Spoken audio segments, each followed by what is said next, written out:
नमस्कार दोस्तों, स्वागत है आप सभी का एक बार फिर से हमारे चैनल सनातन ज्ञान पर। पवित्र मार्ग पर श्री शिवाय नमस्तुभ्यं। दोस्तों, कल सोमवार के दिन पड़ रही है। इस कार्तिक मास की नवमी तिथि सोमवार का दिन महादेव को समर्पित होता है और कार्तिक का महीना भगवान विष्णु को समर्पित होता है। इसलिए आपको इस सोमवार के दिन पूज्य गुरुजी द्वारा बताए गए दो ऐसे खास उपाय करने हैं जो आपके व्यापार के लिए हैं, जो आपकी नौकरी के लिए है, जो आपके धन धान्य के भंडार को बढ़ाने के लिए है, जो आपके बच्चों की तरक्की के लिए हैं, उनके ज्ञान बुद्धि विवेक के लिए। अगर वो किसी गलत रास्ते में चले गए हैं तो उनके मार्ग को सही करने के लिए है। यानी ये दो उपाय आपके जीवन को सुधारने के लिए हैं। पूज्य गुरुजी के ये दो उपाय अगर आप इस सोमवार की नौवीं में करते हैं तो आपके जीवन के सारे संकटों का अंत होता है और आपको भी धन संपदा की प्राप्ति होती है। तो चलिए जानते हैं इन विशेष उपायों के बारे में। लेकिन उससे पहले एक प्रार्थना, अगर आप चैनल पर नए हैं तो कृपया चैनल को सब्सक्राइब अवश्य कर लें। देखिए, ये वीडियो बहुत ही खास है क्योंकि कार्तिक का पूरा महीना भगवान विष्णु को समर्पित होता है। पूज्य गुरुजी अपनी शिव महापुराण की कथा में ये बात कई बार बता चुके हैं कि इस महीने में अगर हम लोग शाम के समय में अपने घर पर कुछ विशेष प्रकार से दीपदान करते हैं तो हमारे जीवन में धन वैभव संपदा की कभी कमी नहीं होती है। इसलिए आज आपको ये पूरा वीडियो बहुत ही ध्यान से समझना है और इस वीडियो में पूज्य गुरुजी द्वारा बताए गए दो तीन उपायों में से कोई भी एक उपाय आपको कर लेना है। चलिए जानते हैं गुरुजी द्वारा बताए गए पहले खास उपाय के बारे में। ये उपाय आपकी किसी भी मनोकामना की पूर्ति के लिए। इस उपाय के लिए आपको एक लोटा जल ले लेना है। लोटा आप तांबे का ले लीजिए और जल आप अपने किचन से ले लीजिए। फिर इसी के साथ आपको ले लेना है थोड़ा सा शहद। शहद आप आधा चम्मच ले सकते हैं। फिर इसी के साथ आपको ले लेना है एक बेलपत्र। बेलपत्र आप जो भी लेंगे वो कहीं से भी कटी फटी नहीं होनी चाहिए और बेलपत्र की डंडी के आखिर में जो दूध होती है यानी जो डंठल होता है वो भी नहीं होना चाहिए। अगर आपके पास बेलपत्र नहीं है, जो शिवलिंग के ऊपर चढ़ी हुई बेलपत्र को उठाकर जल से शुद्ध करके फिर आप उसका भी इस्तेमाल कर सकते हैं। अब ये तीनों सामग्री लेकर आपको पहुंच जाना है शिवालय। पूज्य गुरुजी के अनुसार सोमवार का जो दिन होता है उस दिन शाम को प्रदोष काल के समय साक्षात महादेव शिवलिंग में विराजमान होते हैं। इसलिए अगर आप ये उपाय शाम को प्रदोष काल के समय में करते हैं तो ये आपके लिए सर्वोत्तम होता है। नहीं तो फिर आप इस उपाय को पूरे दिन में किसी भी समय कर सकते हैं। देखिए, अगर आप प्रदोष काल के समय के बारे में नहीं जानते हैं तो जान लीजिए, फिर शाम को जब सूर्यास्त होते हैं तो उससे 45 मिनट पहले का समय और 45 मिनट बाद का समय यानी ये जो 1.5 घंटे का समय होता है यही प्रदोष काल का समय कहलाता है। और आप कोशिश करिएगा कि इसी समय में आप ये उपाय कर ले। देखिए, अब शिवालय पहुंचने के बाद सबसे पहले आप एक काम करेंगे।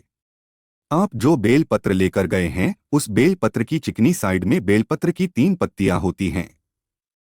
उन्हीं में से जो सबसे आगे वाली पत्ती होती है जिसे सबसे बड़ी पत्ती कहा जाता है, ये जो सबसे बड़ी पत्ती होती है इसमें आपको चिकनी साइड ओम लिख देना है और नीचे की दोनों पत्तियों में चिकनी साइड बिंदी लगा देनी है। उसके बाद इस बेलपत्र को आप अपनी हथेली में रखिए और आपकी जो भी मनोकामना है, मान लीजिए आप अपने जीवन में धन की प्राप्ति करना चाहते हैं, धन धान्य को बढ़ाना चाहते हैं, या फिर आप अपने व्यापार को अपने बिजनेस को अच्छे से चलाना चाहते हैं, व्यापार में तरक्की करना चाहते हैं, या फिर आप बहुत समय से नौकरी का प्रयास कर रहे हैं लेकिन आपको नौकरी नहीं मिल पा रही है, तो फिर आप नौकरी के लिए ये उपाय कर रहे हैं। तो आपकी जो भी मनोकामना है उस मनोकामना को पूर्ण करने के लिए महादेव से प्रार्थना कर लीजिए।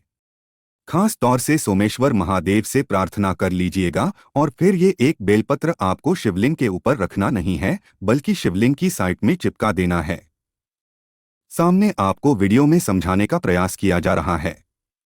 ये साइड में जैसे दिखाया जा रहा है, बेलपत्र की डंडी नीचे की तरफ रहेगी और बेलपत्र की चिकनी साइड का हिस्सा यानी जिस तरफ आपने ओम बनाया है वो साइड का हिस्सा शिवलिंग में टच करेगा, इस स्पर्श करेगा। ऐसे ही आपको ये बेलपत्र समर्पित कर देनी है। फिर इसके बाद अब आपके पास जो एक लोटा जल है उस जल को धीरे धीरे शिवलिंग के ऊपर समर्पित करते जाइए और लगातार ओम नमः शिवाय या फिर श्री शिवाय नम सुबर्म इन दोनों में से किसी भी एक मंत्र का स्मरण कर लीजिए। इसके बाद वही शिवलिंग के सामने थोड़ी देर रुककर फिर वापस अपने घर आ जाइए। पूज्य गुरुजी ने कहा कि अगर आप इस कार्तिक मास में पड़ने वाली सोमवार की नवमी में ये उपाय करते हैं तो आपकी किसी भी प्रकार की मनोकामना हो, चाहे जैसी भी मनोकामना हो जो बहुत दिनों से परिपूर्ण ना हो पा रही हो, तो सोमेश्वर महादेव की कृपा से वो बहुत ही जल्द परिपूर्ण हो जाएगी। अब इसके बाद बात करते हैं गुरुजी द्वारा बताए गए दूसरे खास उपाय के बारे में। देखिए, ये उपाय भी बहुत ही खास है और आपके जीवन में धन धान्य के भंडार को भरने के लिए या फिर आपकी किसी भी प्रकार की मनोकामना को परिपूर्ण करने के लिए इस उपाय के लिए आपको एक लोटा जल ले लेना है। लोटा आपको सिर्फ स्टील का लेना है, तांबे का नहीं लेना है। फिर इसी के साथ इस लोटस में आप पूरा जल भर लीजिएगा और इसी में आपको 1 चम्मच या आधा चम्मच या 2 चम्मच जितना भी आपके पास गाय का कच्चा दूध मिल जाए उतना आप इसे एक लोटे में मिला लीजिए। पूज्य गुरुजी कहते हैं कि अगर आप 2 बूंद भी गाय का कच्चा दूध इसमें मिला देते हैं तो वो आपको पूर्ण फल ही प्रदान करता है। फिर इसी के साथ इसे एक लोटे में आपको एक चावल का दाना भी मिला लेना है। चावल का दाना लेते समय आप याद रखिएगा कि ये कहीं से भी खंडित नहीं होना चाहिए, टूटा हुआ नहीं होना चाहिए। अब ये एक लोटा जल लेकर आपको पहुंच जाना है। शिवालय पहुंचने के बाद इसे एक लोटे जल को आप शिवलिंग के ऊपर धीरे धीरे समर्पित करते जाइए और लगातार ओम नमः शिवाय इस मंत्र का स्मरण करते जाएं।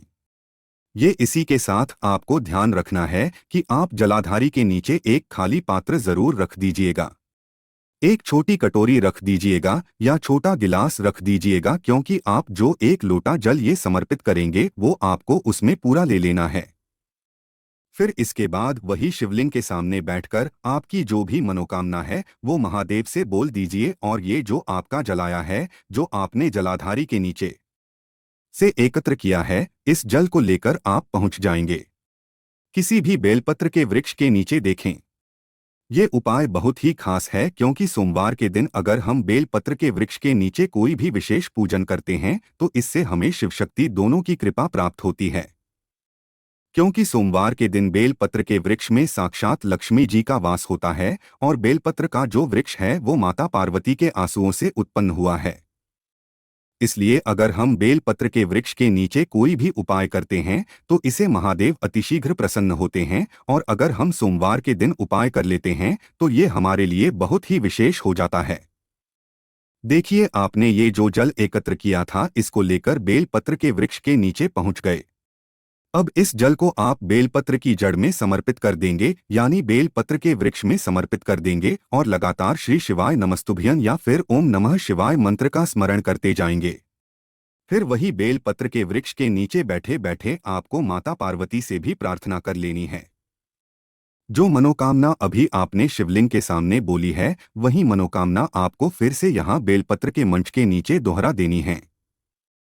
बस आपको ध्यान रखना है कि ये उपाय आप सूर्यास्त के पहले ही कर लीजिएगा, क्योंकि सूर्यास्त के बाद हम लोग किसी भी वृक्ष में जल समर्पित नहीं करते हैं।